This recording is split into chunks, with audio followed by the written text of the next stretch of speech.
Good morning and welcome to this webinar on the importance of a standardized approach to energy flexibility. In this webinar, you will learn about the standards that were used in the Resonance project, in particular the interoperability standards. My name is Trina Sorensen and I'm here together with our speakers and Jesper Testrup from Injet, who will be managing the Q&A session at the very end. Next slide, please. Nice.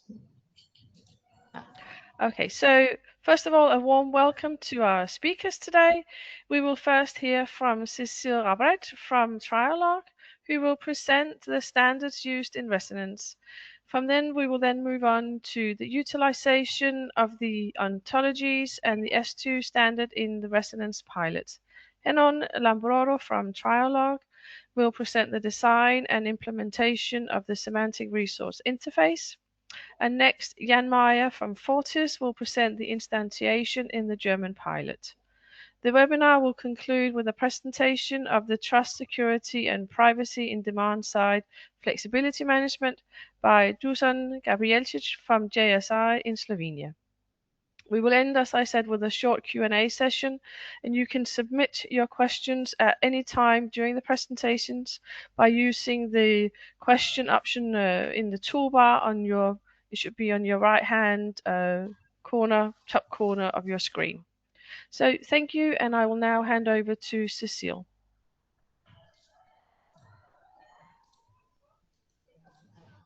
Okay, sorry. Hello everybody, so I will present why do we need a standardized approach to energy flexibility, an introduction to the standards used in Resonance and the benefits for the stakeholders. So I will start presenting the Resonance project, context, use cases and the main stakeholders, and then I will present more in detail a few focus points regarding standardization in Resonance, so architecture, interoperability and semantic interoperability standards, as well as interoperability and control of flexible resources. Okay, sorry. It's not very convenient. So the Resonance project, so what are the contexts? So at the beginning of the project, the coordinator and the consortium started with an observation that if we would just want to do demand-side flexibility management, batteries would be the most obvious solution because they can just be charged and discharged at will. Nevertheless, batteries are expensive if they are only used to manage demand-side flexibility.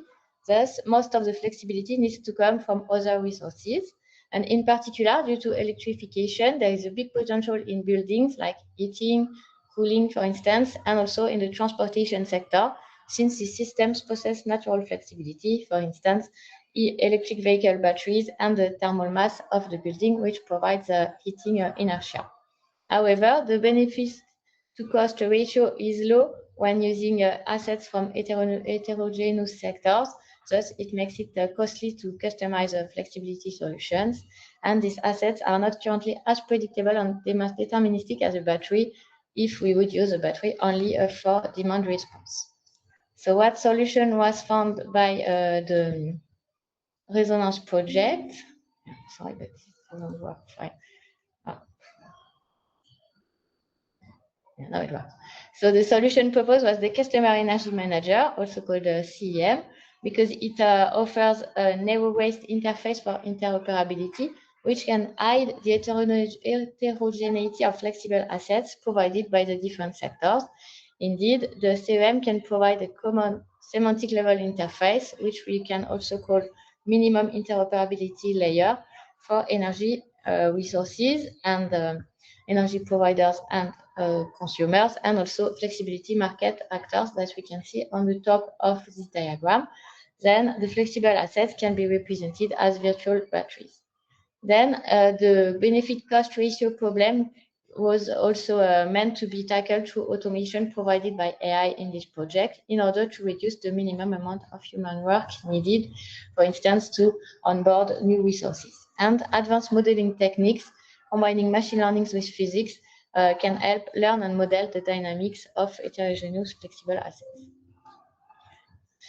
Here we have a synthetic view of the stakeholders, and as you can see, they are very numerous, starting from indeed consumers that are using the smart devices that we can see on the bottom part. Then we have the customer energy manager, so the people who are managing them, but also developing them, the inhabitants of the buildings who are also living in the buildings, aggregation platform with aggregators, and at the top, the utilities, TSOs, DSOs, electricity suppliers, district heating providers, and in general, the market operators. And you can see also that Resonance provides a data and service marketplace places which try to provide support and data to these different actors, and in order to facilitate the development of a cross-sector energy ecosystem. So a short review on the pilots and initial use cases. So as you can see in this project, there were 6 pilots, one in French, one in German, in France, one in Germany, one in Greece, one in Slovenia, one in Sweden, and one in Finland. And they all had different flexibility providers. So we can see some examples here of these smart devices and also of the initial use cases. So here we will just describe the initial use cases, because the Resonance project also had a second phase meant on replicating the use cases between the different pilots, and this will be shown also during the next talks. So here you can see that moreover, I mean, the Resonance project is covering a lot of different smart devices, as we can see, and it is also covering a lot and almost all aspects of demand-side flexibility, as we can see from the details of the specific use cases in the pilot.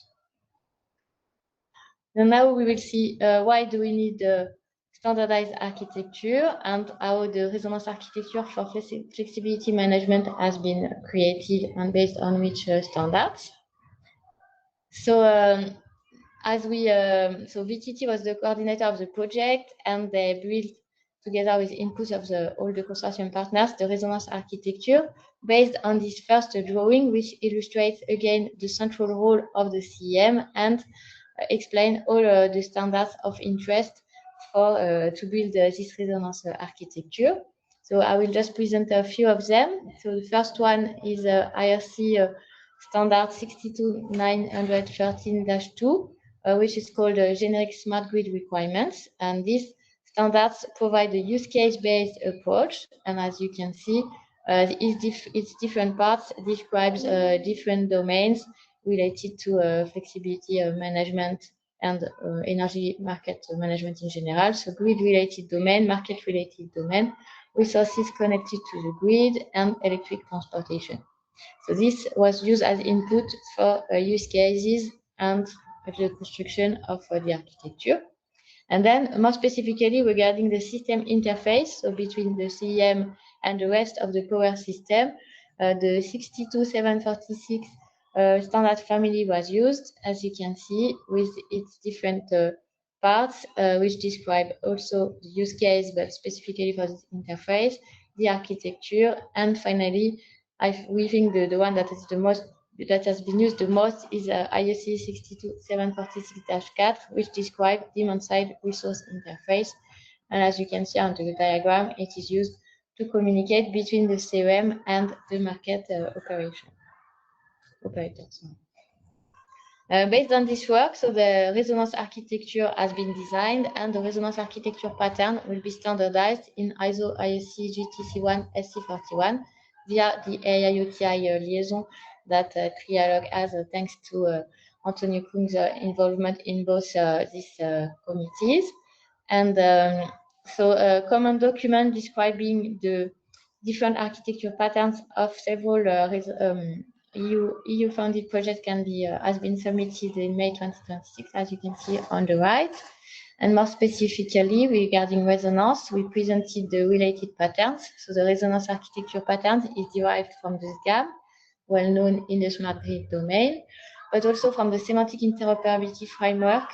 Here there is a typo, it's a SIF, described in the interconnect project, and the IEC 62746-4 representation, as you can see here, of the demand-side flexibility ecosystem with the distributed resources, electricity markets, and the grid operators. And in the center, you can see the main functionalities provided by the resonance architecture pattern. So this is very important for the domain to be able to standardize such architecture patterns. Next one. Okay, sorry. Sorry, but it's very difficult to control this remotely. So I'll go to the next slide. Now that it works. Regarding then interoperability and semantic interoperability standards, so I will present first the ISO IEC 2180823 standards family, which defines 5 interoperability facets that are represented on the right. So you can see so these facets that we can also see as layers, and each of them are described in different parts of this standards family. So starting with the transport, so this facet describes the technology, standards, and protocols that are used to transport data from one system to another or one component to another. So this is just transportation. The syntactic is the list of languages and also protocols that allows this system to communicate using a common language. Then we have the semantic facets, which are technologies and standards allowing these components to exchange data with a common and shared meaning, so bringing meaning to the exchange of data. And then the behavioral facet describes how to make sure that the interoperability exchanges facilitate the expected behaviors of the system interaction. And finally, the latest, the highest facet, the policy, describes the respect of policies such as the AI Act or the Data Act or GDPR. So together, if all these facets respect the given constraints, we can say that interoperability is achieved. And this framework has been used to analyze interoperability challenges in the Resonance project. Regarding focusing on semantic interoperability, so as we mentioned, there are different tools to achieve semantic interoperability. One of the most important is ontologies. So as written below, an ontology defines a common vocabulary for researchers who need to share information in a domain. And the most important thing is that they can have a common meaning for the terms.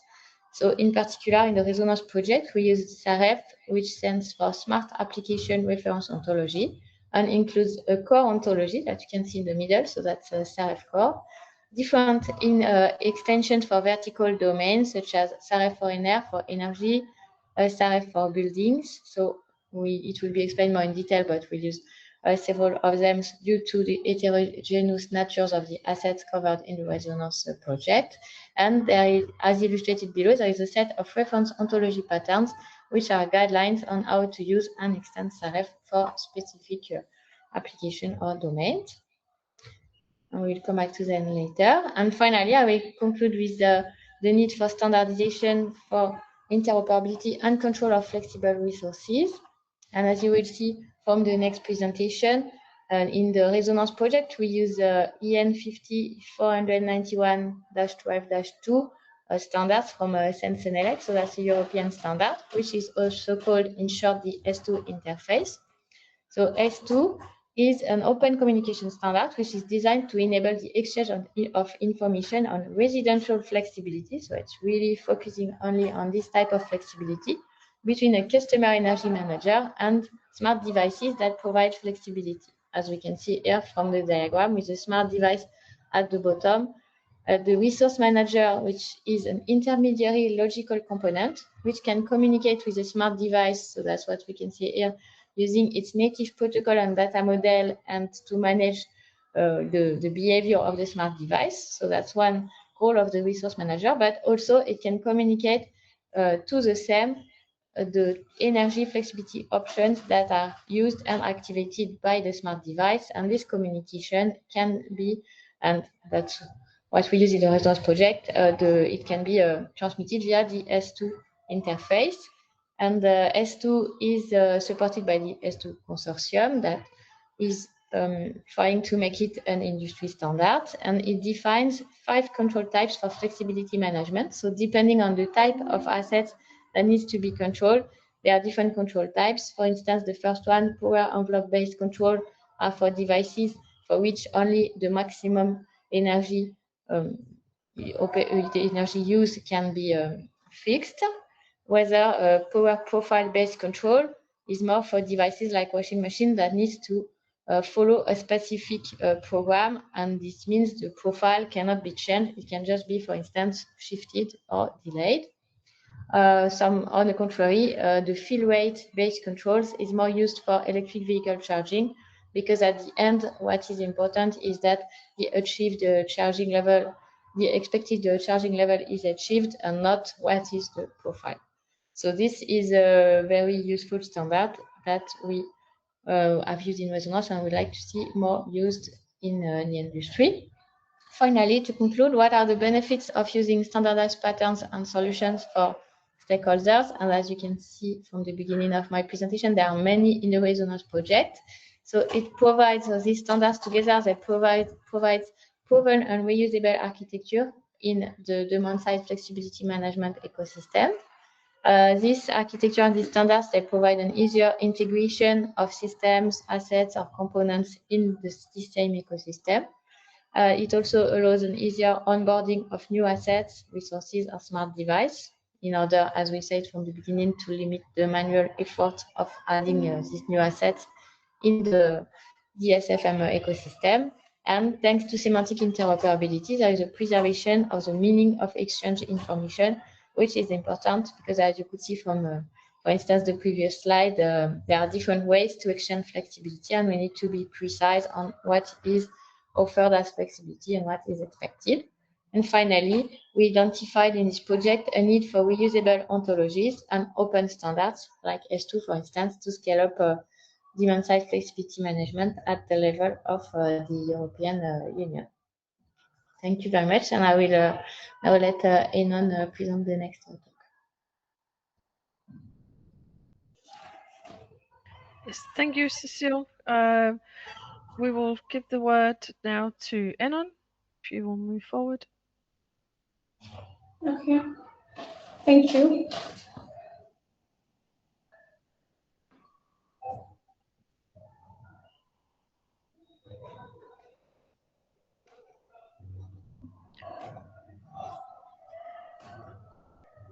It seems like I'm not so much. I have to do it several times, but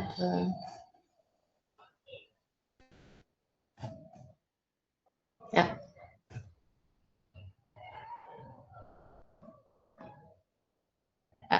Yes, that's good. Okay, thank you. I am Henon, and today I will present utilization of ontology and based standards in Resonance pilots. Specifically, I will briefly introduce the work carried out within the Resonance project on the design and the implementation of the Semantic Resource Interface, or the SRI. My presentation, I will focus on three points. Why do we need ontologies in the Resonance project? The Resonance ontology and the reuse of the smart application reference SAREF ontologies and the Semantic Resource Interface, its architecture, design, and implementation.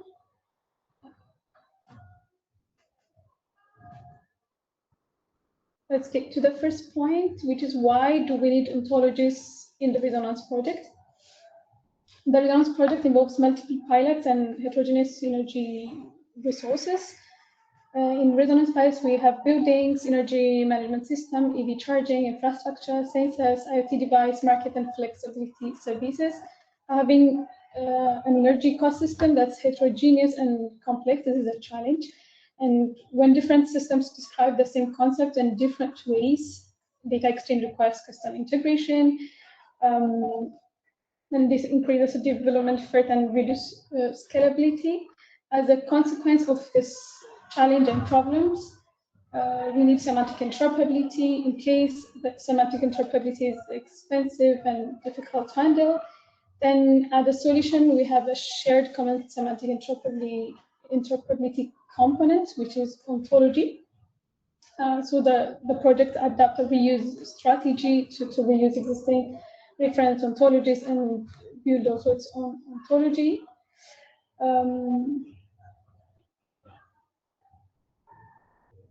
We will see the ontology that's built in the project, and also the reference ontology SAREF that we used in this project.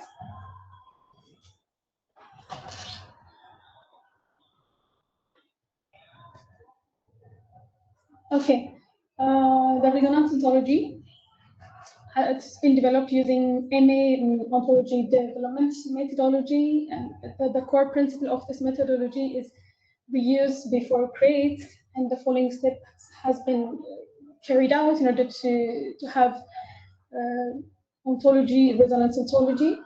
The first step is identify pilot requirements. We have identified the requirements, the resources that we have in the project. Then at the second step, we used existing standards, selecting the ontologies that are compatible with our need, with the project need, which is SAREF foreigner, SAREF for building, QDT, it's a unit of ontology, and to building ontologies. Then we need to extend it for resonance. We did extension of those ontologies when there is a new classes introduced, only when no equivalent concepts are existing in SAREF and pilot-specific semantics are required. As you see in the picture, the red ones are external ontologies, and the green ones are the ones that we developed in the project. As an example, here we have a SAREF for all ontology. Here we have classes to show that we have used external classes in the red, like SAREF device, SAREF sensor, and the one in the green, we have our own classes that we extended from existing classes and based on the requirements. We have classes like power measurement, energy measurement, and the property of those measurements is power measurement with active power, apparent power, passive power, and all. Then having this ontology, the next topic I'll cover is the Semantic Resource Interface, its architecture and design implementation.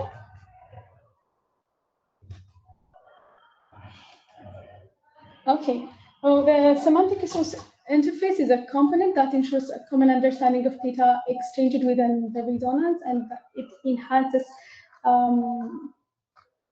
semantic interoperability. And as you see here, we have the SAREF architecture. It has three main components.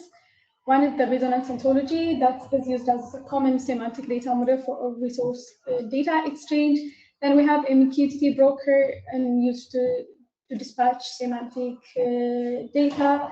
Then we have adapters that are specific for the resources deployed and used in the pilot. And on the left side, we have this picture of the big, from the big architecture of the project. We have it between of the resources and other project components. The main purpose is to ensure common semantic understanding of all exchanged data from the resources within the resonance ecosystem. The semantic resource interface, this is where the ontologies become useful, and in order to facilitate the use of the ontology that we developed, SRI service has been implemented and deployed, and this is the interface. It has the following features. The first one, it's a web-based design using Streamlets, and it had MQTT-based data flow, so it's capable of subscribing to an MQTT topic and receive incoming data to transform it into RDF that's conformant to resonance ontology. And in this service, we have a YAML mapping file. So whenever we have a new data, then we can map it using a YAML file, and the data stream will be easy to convert into RDF that's based on resonance ontology. Then after having the RDF, it will be automatically published to the to MQTT topic. On the left, there are ways to configure MQTT topics, publishing and subscribing, and also we can configure the URL of the ontology. Then this service, Semantic Resource Interface, provides a real-time user interface to monitor incoming and process data. Where the SRI transforms the ontology from static model into operational and usable interoperability service. And you can find this service, it's publicly available on the following GitHub link.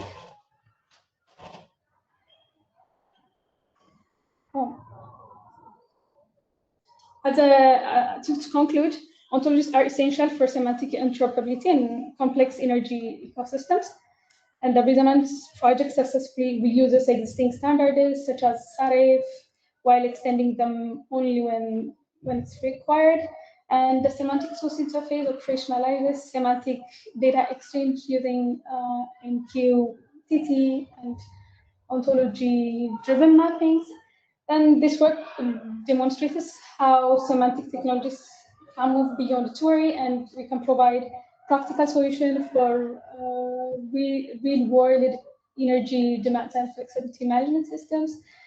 As a related work looking forward, continue collaboration on reusing ontology, because in Resonance project we demonstrated how we can reuse existing ontologies, and we participated in the second IIT workshop on semantic entropy for digital twins, and semantic standards will be critical to achieve such workflows in order to reuse ontologies in a very standard way. Thank you for your attention, and I look forward to your questions. Thank you, Henon. And like I said before, if you have any questions, you can use the question options to submit them, and we will take them at the end of the webinar. So next, I'd like to give the floor to Jan Meyer from Fortiss, who will talk about the German instantiation. Yes, thank you, Trine. So, hello, everybody. I'm happy to also present a bit insight on how these concepts were applied in the German pilot in the Resonance project. So, let me start once again with a focus on the S2 standard. Let's try this.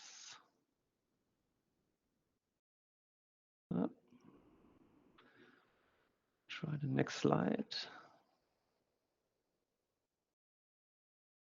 Okay, I lost control. Sorry for that. Okay.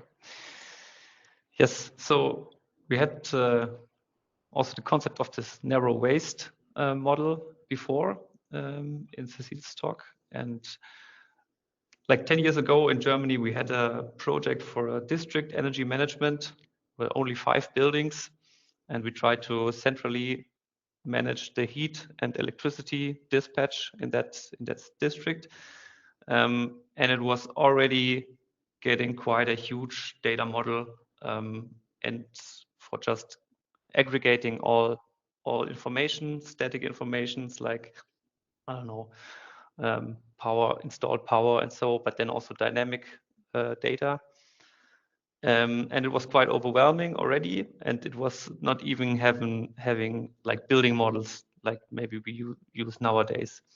And so when I started the Resonance project, the concept of the S2 standard really was a game changer for me, because it has this separation of responsibilities introduced between the RM and the SEM. So it says the resource manager is really in charge for user comfort, and has to do all the on-site technical constraints and manage these.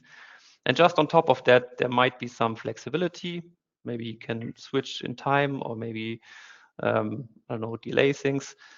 So, and he just concisely transfers this information to the SEM, and the SEM then again receives only these flexibilities and doesn't take too much care about temperature and comfort and just can do the optimization. And that for me was really the scalable advantage for this S2 standard.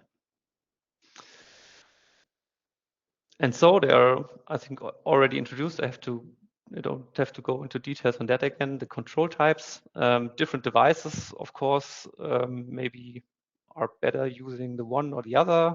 Also, maybe multiple can be offered, and just the one that is picked by the SEM is applied. So we can combine then EV charging, heat pumps, and also PV just under the umbrella of these 5 control types, and let the SEM fetching the electricity price forecast and doing the control signals to sending back to these devices. So that seems all fine. So everything is standardized and fixed, and that standard. The question is what remains. The standard on purpose leaves open like the transmission format. So whether you format your data in XML, JSON, YAML, TOML, I don't know. And also the communication protocol. We did that, just in the beginning of the Resonance project. We looked around the project partners, what they use already, and I think there was already the combination of JSON via MQTT was a very widespread usage, and that was fine. Then also handshaking, security, and onboarding. I mean, there are some guidelines, and also the S2 consortium has this S2 Connect, which supports with that, but there's still open questions. And also what the S2 standard doesn't cover is like the modeling of resources. How do you define your baseline definition if there's no control by the SEM, and also which inputs for user constraints you have. But that's basically again all left to the resource itself. So how did we implement that standard now in the German pilot? We have at Fortiss an energy lab where we try different demonstrators and different software engineering projects, and we have an energy device that is quite accessible. We have full control of it. No users are disturbed when we switch it on and off, which gives us a lot of freedom.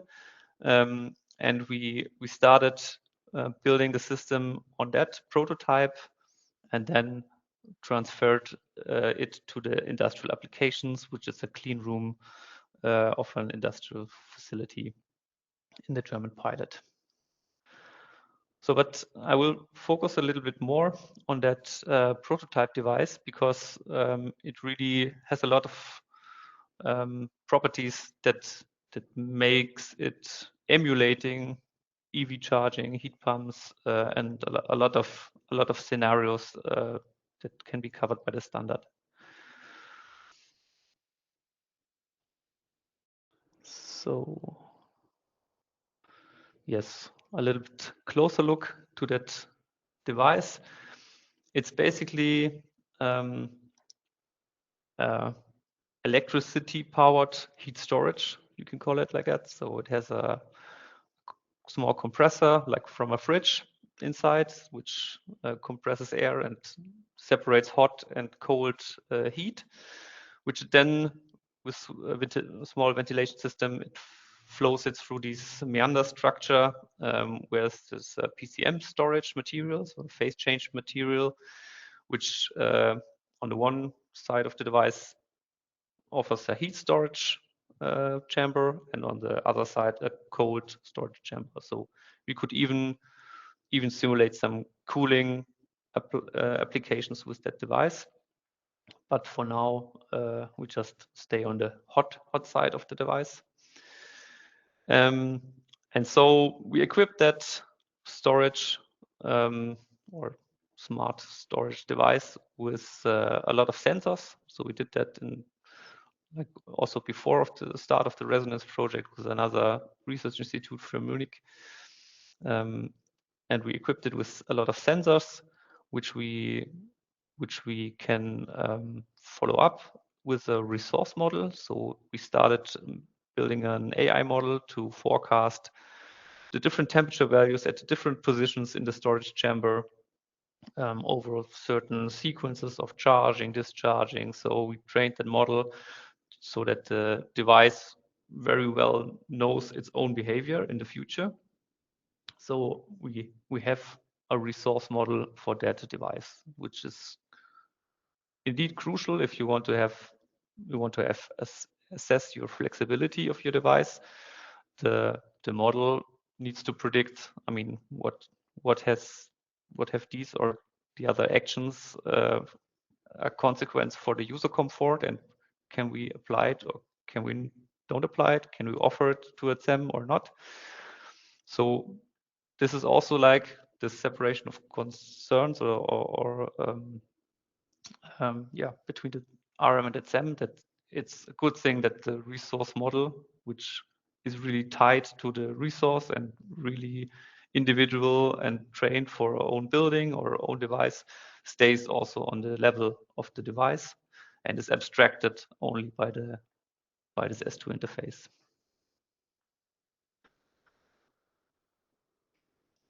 So in the resonance project, we started working on that S2 interface for this device. So it was basically a retrofit. We had that device before, and then we made it S2 ready, so to say.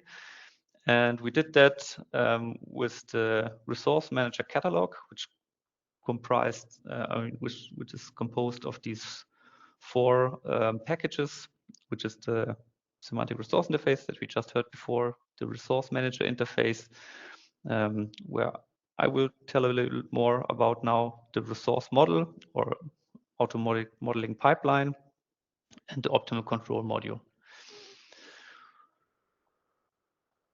And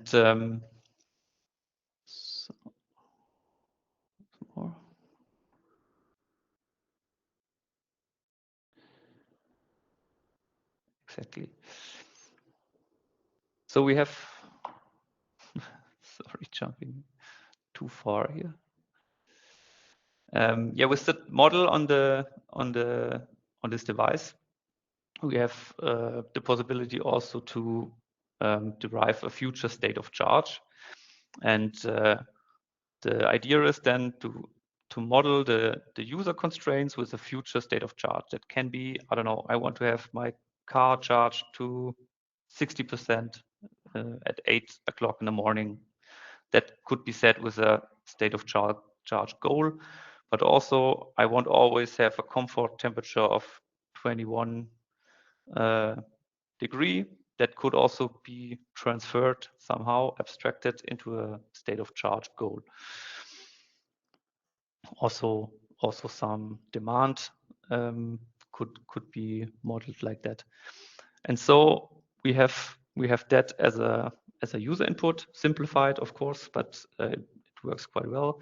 We have that state of charge in the future that has to be achieved, and for that we need an optimal control module inside also that resource manager that of course assesses the user inputs and the user demands and plans only actions and controls that apply with that, and also derives what flexibility is left to be offered to a SEM. And actually, this is what our device now does in live mode. So it runs. You can set these goals, these state of charge goals, and then every 10 minutes, it recalculates what is needed. Do I have to provide some energy for the user? And if not, what can I pack into these descriptions of flexibility of the S2 standard? And it does that for 4 of the 5 control types. So power envelope-based control, fill rate-based control, power profile-based control, and operation mode-based control.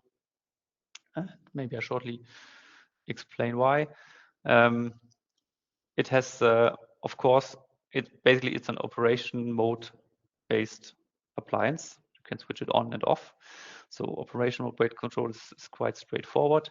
but also if you have like on-off switching profiles, you can derive that into a profile-based control.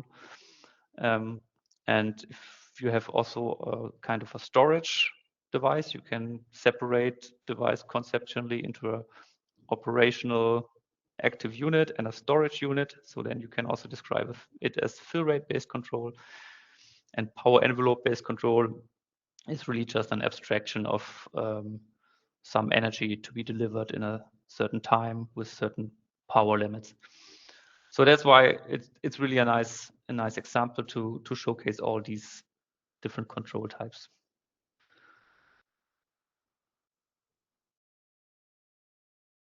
And so last but not least, I'll show you just one example how that works then in an actual flexibility activation. I jumped again one, too much. So on the left side, I have to go back one slide. But still on the left side, you see in the blue bars in the bottom is basically the user input. So the state of charge that the device should maintain. And the yellow curve is the action of the device. So it manages all the time to meet that user constraints. But actually on the top, where's the red bar? I have to go back one slide shortly. Does this work? No. I hope I don't jump more than one now. Okay, where the top red stripe is, it decides, okay, now I will check my options and it will do some internal calculations, which roughly looks like the right. So it will assess the next steps. C is for charge, O is for off, and it will assess which are allowed. Yes, with still meeting that user constraints. So we have, I don't know, 13 are possible. Maybe number 8 is the one that is the best, either if it's the cheapest or if it's, I don't know, has the lowest energy consumption, or this is like the decision of the resource itself. But then maybe you have some flexibility and you have 12 others left that you could offer, and you pack it into that into the description, for example, of that power envelope based control. Then you transmit that over MQTT to the CEM, and the CEM can receive that information. It has then the power measurements from the past, the power forecast for the next time window, and the power constraints, which says, okay, how much I don't know, power can the device provide in that time, and the energy constraints maybe define what's the minimum energy that the device still needs to provide to its customer. So that's something that CEM should then take into account. And then the CEM can schedule an instruction or propose an instruction to the RM, which then still can be rejected by the CEM, by the resource manager if some things happen unplanned. And then finally, to conclude with an outlook, so that work I just showed for the German resource manager interface for MQTT was published this year as a template. So it wraps most of the S2 handling to be covered and automatically handled to reduce the manual work to a minimum. So if you, I don't know, update a new resource to be a resource manager or to have a resource manager interface, it's a nice starting point. And also the resource manager has now been replicated in multiple pilot countries to show that, of course, you can use that for other devices. And what we most lately looked into was also just for example, the power the power data which comes from the sensor and is basically directly bridged to the SEM. So we could already, for that case, include also the SRI, so that this resource manager interface then can also access the resonance ontology to bridge the gap between that two standards, even for at least the power value. Of course, for other values have to be processed in between, but yes. And with that, that was the end of the insight on the German instantiation of this S2 standard and also the SRI in part. And I thank you for that. Thank you, Jan. And so now for our final presentation by Dušan Gabrijelčič on the trust, security, and privacy. Over to you, Dušan. Okay, thank you. I'm Dušan Gabrijelčič. I'm from Institute Jožef Stefan from Slovenia. Waiting for the controls.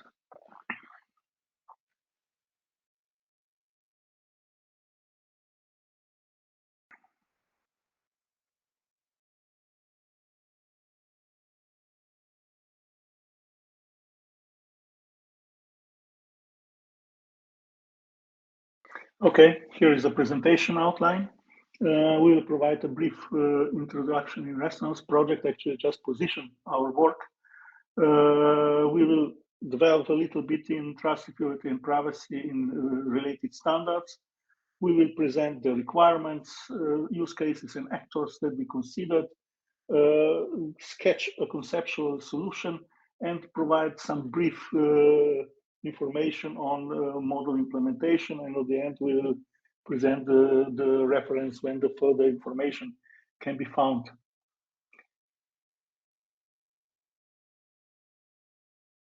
We have already talked a lot during this webinar. The focus of our work on trust, security, and privacy is on the red line in between the concepts that are on the right-hand side picture. This is on S2 interface. There are other interfaces that were also presented. Henon presented the Semantic Resource Interface together with Cécile. Something has been presented on ISC standards between SEM and aggregator energy management systems. We will try to inherit some of the security requirements from those standards, but let's continue with the standards overview. Trust, security, and privacy in demand-side flexibility management means actually building trust relationship among entities, secure the communication, protect the resources, and let's say align all the implementations with GDPR privacy regulation. The standards per se, as it was already said by Jan, the S2 standard does not provide many security guidelines. It provides no information how to handle trust, security, and privacy issues, and these issues are to consider needs to be considered to be implemented outside the standard. The standard just hints as few things that the communication between SEM and RM should be secure, and that the bootstrapping needs to be provided for such secure relations building. IC standards, specifically 62746-3, actually provide some basic functional requirements for same IMMS architecture security and relationship. We will take a look about these standards on the next slide. And Resonance contribution, what do we see here as a contribution is a deployable trust, security, and privacy model that fills the S2 implementation gap and integrates with the S2 or equity path. So it integrates with the implementation. It has been presented before by Jan. What the IC standards basic requirements are, we can see that they are there are few of them, one of the first requirements is that communication. So there is no inbound connection to the clients.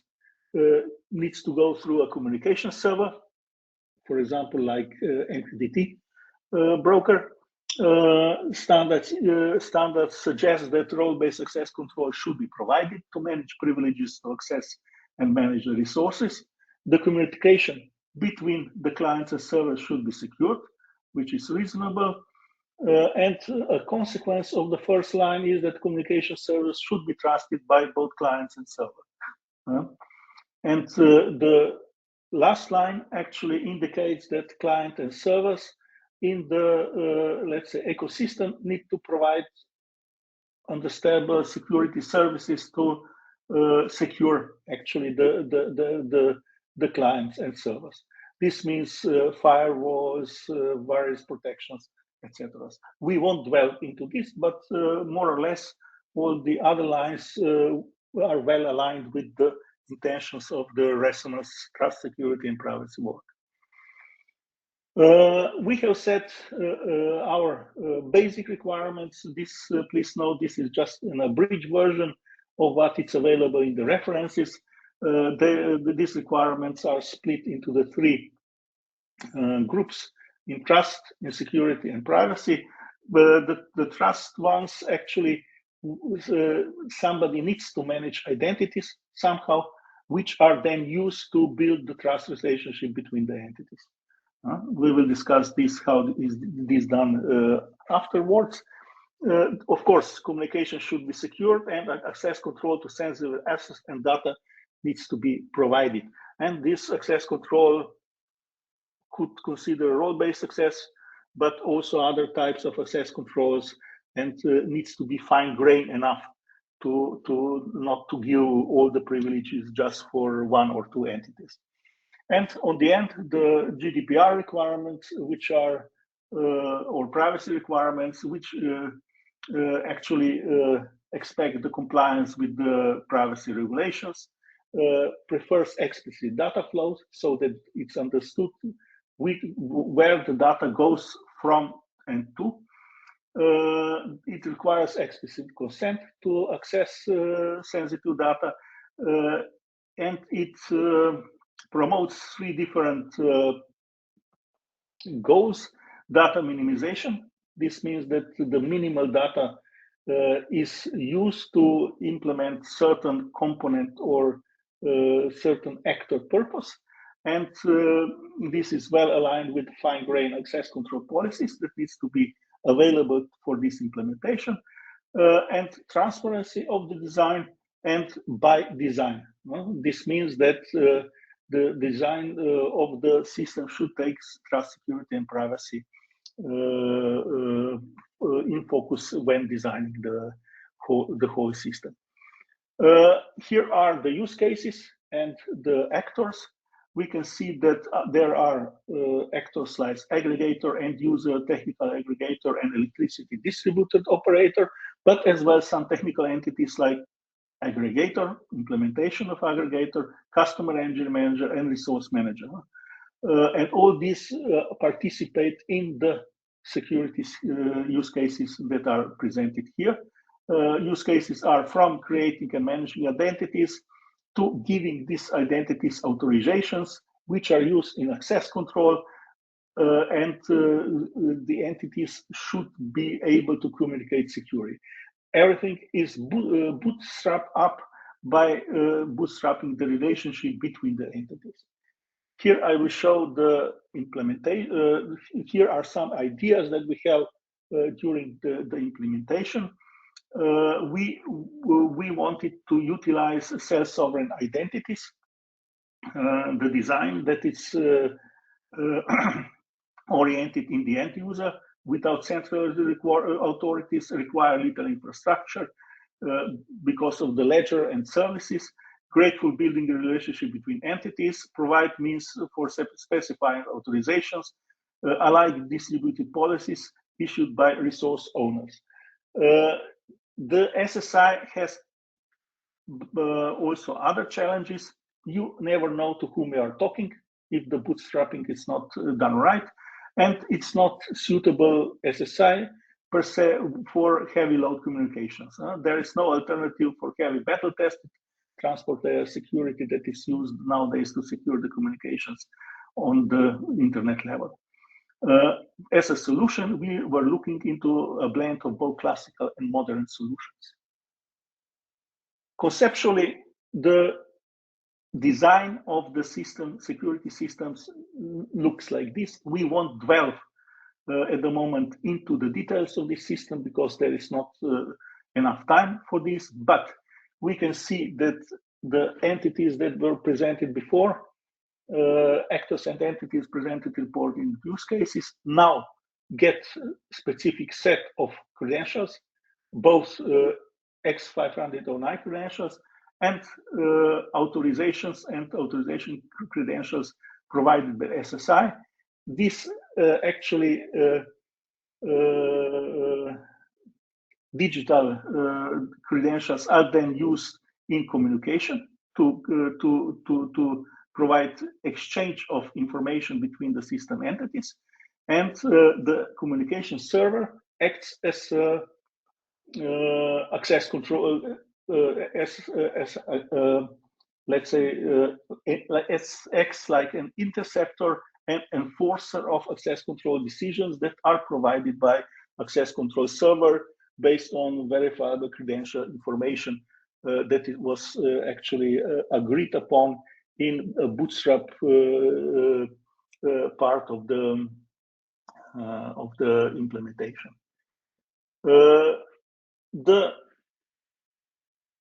The entire conceptual implementation is a little bit complex, but actually the things are fits together quite naturally and nicely in an implementation. Okay. Okay.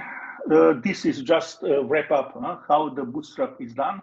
We have started from early bootstrap actions like energy system operator actually provides a statement that the user owns a smart meter. Energy statement operator actually delegates aggregator or tells that aggregator can aggregate, etc. So this is the basic bootstrap, and then we can use the SSI to build authorizations. For example, the end user can grant authorizations to the aggregator to actually access the data and which data, and to control actually SAM flexibility functions. Okay. Yes. This is just an example. We won't delve due to time constraints into this. It's an example of aggregator authorizations. There is a schema and the authorization. The SSI implementation is actually implemented on the top of the trust, security, and privacy prosumer cloud services modules, which includes the CA certification authorities, REST authentication enforcement, MQTT authentication enforcement, etc. SSI part was implemented on Hyperledger Arias, and integration with Resonance and Project RM interface implementation. Jan was discussing in the previous presentation was done, let's say, as a minimal intervenes. TCP services are enforced as set on the communication server based on authorization decisions by authorization servers, and based on the actually identities in X509 certificates, and based on the SSI authorizations agreed among the actors and system entities. Integration and access control policies are further explained in Deliver 4.2 of the Resonance project. I will show this in the references. Relationships basic between RM and SAM are bootstrapped in the during the installation of the SAM. The requirements and common sister architecture. There are sections on trust, security, and privacy 4.2 final customer energy manager catalog, which actually specifies how the integration is done, how the implementation is done in the catalog, and on the end, the deliverable 3.2, actually, which provides more insights into the work that was described by Jan presentation. And this concludes my my presentation. Thank you. Okay, thank you, Dušan, and thanks to all our speakers today. On the project website, you can find other public deliverables also about the project, and of course, our webinars are also available on demand in the project website. We are unfortunately out of time, so no time for any questions. Thank you again for everyone who's participating, and have a nice day. Thanks. Bye bye. Thanks. Thank you. Bye bye. Bye.